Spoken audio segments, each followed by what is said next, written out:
রাজধানীর উত্তরায় milestone school and কলেজে যুদ্ধবিমান বিধ্বস্তের ঘটনায় নিভে গেল এক আলোকবর্তিকার জীবন, থেমে গেল এক স্নেহময় নির্লোভ শিক্ষকের পথচলা। বলছি মাইলস্টোন কলেজের ইংরেজি বিভাগের শিক্ষিকা মাসুকা বেগম নিপুর কথা, যিনি মর্মান্তিক এই দুর্ঘটনায় দগ্ধ হয়ে প্রাণ হারিয়েছেন। ব্রাহ্মণবাড়িয়ার আশুগঞ্জ থেকে পূর্বাঞ্চলীয় ব্যুরো প্রধান পীযূষ কান্তি আচার্যের পাঠানো তথ্যচিত্রে দেখব ডেস্ক রিপোর্ট। পরিবারের ছোট মেয়েকে হারিয়ে অনেকটা নির্বাক বাবা সিদ্দিক আহমেদ। মেয়ে মাসুকা বেগম নিপু ৮ বছর আগে ঢাকার উত্তরার মাইলস্টোন স্কুল অ্যান্ড কলেজে শিক্ষকতা পেশায় যোগদান করে। এরপর বাবার পাশে অনেকটাই হাল ধরেছেন। তবে সোমবার মর্মান্তিক দুর্ঘটনায় প্রাণ হারিয়েছেন ওই প্রতিষ্ঠানের প্রাইমারি শাখার ইংরেজি শিক্ষিকা মাসুকা। শিক্ষিকা মাসুকার মৃত্যুতে ব্রাহ্মণবাড়িয়ায় শোকের ছায়া নেমে এসেছে। তার মৃত্যুর ঘটনায় পরিবার জুড়ে চলছে শোকের মাতম।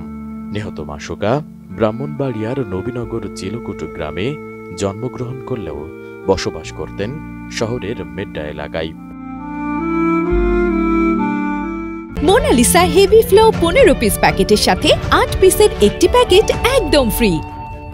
নিহতের পরিবারের সদস্যরা জানান, সামাজিক যোগাযোগ মাধ্যমে দুর্ঘটনার খবর পেয়ে তাদের এক আত্মীয় ডাক্তারের মাধ্যমে বিষয়টি নিশ্চিত হন। পরে রাতে ঢাকা মেডিকেলের বার্ন ইউনিটে যোগাযোগ করে তার মৃত্যুর বিষয়টি নিশ্চিত হন। সকাল থেকে আমরা বিভিন্ন ধরনের খোঁজখবর নিচ্ছি, কিন্তু তেমন কোনো প্রচার হয়নি। পরে আমাদের নিজেদেরই এক আত্মীয়র মাধ্যমে সে আবার অন্যভাবে মানে বিভিন্ন ইয়ের থেকে খবরটা পাওয়া গেছে, এবং আমাদেরই এক লোক গিয়ে পরে নিশ্চিত হয়েছে যে না, সেই হচ্ছে আমাদের এই মাসুকা বেগম।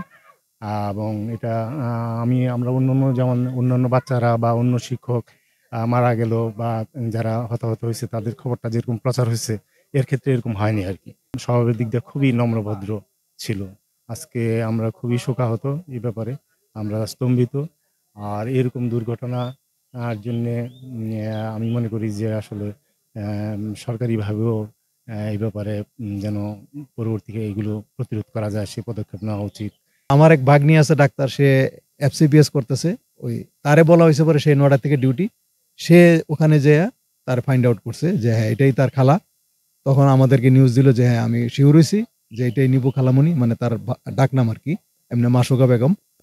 তো ওখানে ডাক্তারও তারে বইলে গেছে যে তার আসলে বাঁচার সম্ভাবনা খুব কম, 85% তার মানে জ্বলে গেছে। তো 1 ঘন্টার ভিতরে সে আবার সেন্সলেস হয়ে গেছে, বলছে যে এখন শুধু তার হার্টবিটটা আছে।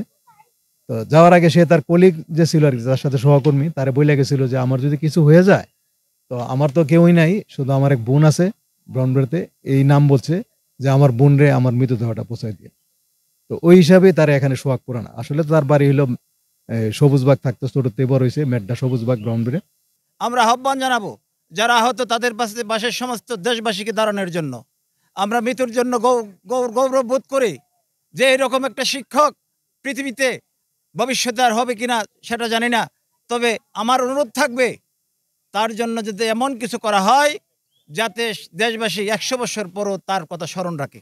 পরে মঙ্গলবার বিকেলে শিক্ষিকা মাসুকার মরদেহ নিয়ে আসা হয় ব্রাহ্মণবাড়িয়ার আশুগঞ্জে। মরদেহ পৌঁছালে এক হৃদয় বিদারক পরিবেশ তৈরি হয়। বাদ আসর জানাজা শেষে তাকে সোহাগপুর কবরস্থানে দাফন করা হয়। নিহতের বাবা জানান, 2 মেয়ে 1 ছেলের মধ্যে মাসুকা সবার ছোট। তার মা মারা গেছে 15 বছর আগে। মা মারা যাওয়ার পর থেকে সর্বদা বাবার খোঁজ খবর রাখতেন তিনি। তার মৃত্যুতে সরকারের কাছে কোনো দাবি নেই বলেও জানান শিক্ষিকা মাসুকার বাবা। সরকারের কাছে কি দাবি? মেয়ে জন্ম দিয়েছে, আমি মেয়ের লালন পালন করছি, আমি সেই লেখাপড়া শিখেছি, আমি সরকারের কাছে গেছিলাম। নো নিট, বুঝছেন? No need. Desk report, ATN news.